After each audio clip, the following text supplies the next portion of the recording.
Hello বন্ধুরা, আজকে কাশ্মীরি পোলাও বানিয়েছি। অনেক কিছু ফল ছিল না, তাও যাই ছিল বাড়িতে সে দিয়ে বানিয়েছি। প্রথমে দিয়ে দিচ্ছি পোলাও।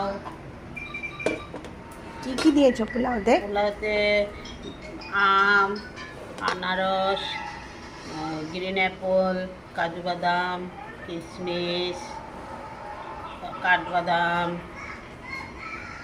আর মনে হয় বেরিস্তা আছে। বেরিস্তা, সব কিছু দিয়ে কাশ্মীরি পোলাও যেভাবে হয় সেভাবেই বানিয়েছি। এটা দাও। তারপরে দিয়েছি পাতার বড়া, ও খেয়ে খুব ভালো পায়, তার জন্য বানিয়েছি।